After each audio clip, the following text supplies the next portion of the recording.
In the day's other headlines, millions of Americans along the Gulf Coast are bracing for Tropical Storm Bertha. In Mississippi and Louisiana, people filled sandbags to keep out the rain and high surf that's expected. The swirling storm is churning off the coast of Florida and Alabama. It's expected to weaken as it makes its way slowly toward land and west toward Texas, bringing heavy rain and the chance of coastal flooding. Tropical storm watches and warnings are in effect from Florida to central Louisiana. Meantime,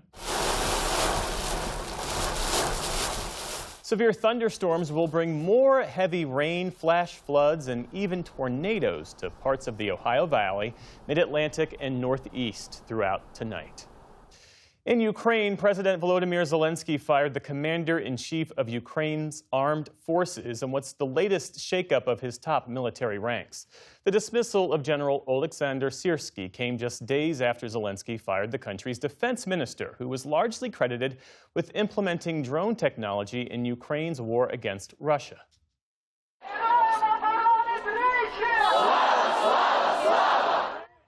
That firing sparked mass protests in Kyiv and across Ukraine. Today, President Zelenskyy sought to ease tensions, saying all sides are working toward the same goal. We all want the same thing, to defeat the enemy and create the conditions on the front line and through pressure on Russia that would allow us to force Russia into peace. Ukraine must emerge from this situation stronger, and it will be harder for Russia. Earlier today, officials in the southern city of Zaporizhzhia said a Russian-guided bomb attack killed at least 3 people and injured more than a dozen. New Jersey's governor said today that more than 6,000 non-citizens were registered to vote in that state in 2023 and 2024, and that fewer than 400 of those actually cast a ballot. At a press conference, Governor Mikey Sherrill cited a software glitch at New Jersey's motor vehicle system and announced a full investigation. This failure didn't occur under my watch, but accountability starts now. Because the people of New Jersey shouldn't have to wait a year for a problem to get solved, or 2 years to learn it even happened. Sherrill says the individuals were mistakenly added when they registered either for a driver's license or a state ID. The White House quickly seized on the New Jersey revelations to bolster President Trump's broader push to overhaul the nation's election laws.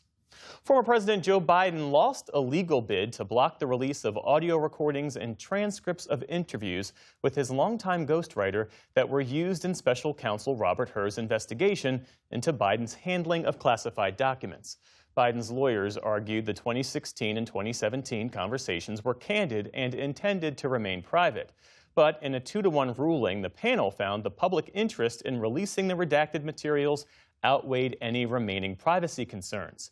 The court suspended its decision until August 3rd, giving Biden's team time to consider another appeal. On Capitol Hill today, a top Smithsonian official pushed back against Republican criticism over how the institution tells the nation's history, which included this exchange on exhibits related to gender and equality. What is a woman, Dr. Hartig? As a director and as a historian, it's not my opportunity. You sexualize the American History Museum, so this is a fair question. At the museum, what is a woman? we strive to represent and not Appearing before a House Oversight Subcommittee, the director of the National Museum of American History, Anthea Hartig, defended the Smithsonian's collections, exhibits, and programming. Hartig was named in a scathing White House report earlier this month, accusing the museum of what it called extreme political activism.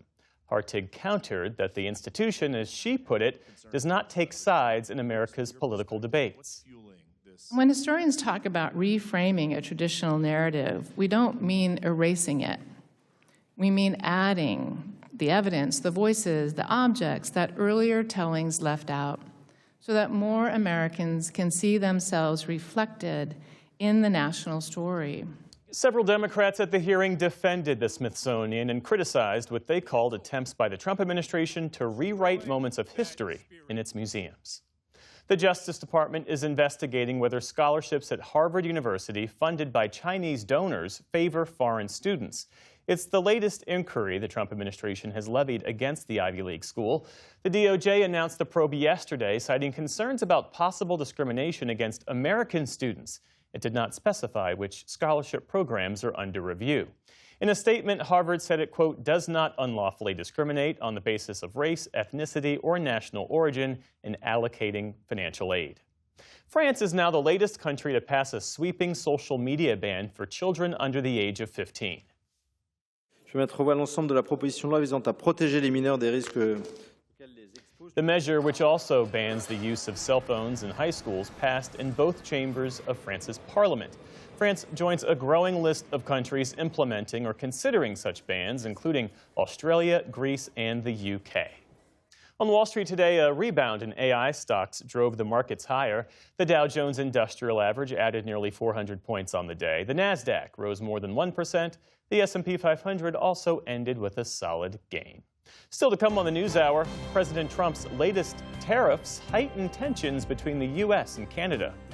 One of the survivors of Jeffrey Epstein's abuse discusses a recent meeting with the acting Attorney General. And renowned actor and playwright Anna Deavere Smith's latest work examines her own family history. This is the PBS News Hour from the David M. Rubenstein Studio at WETA in Washington, headquarters of PBS News.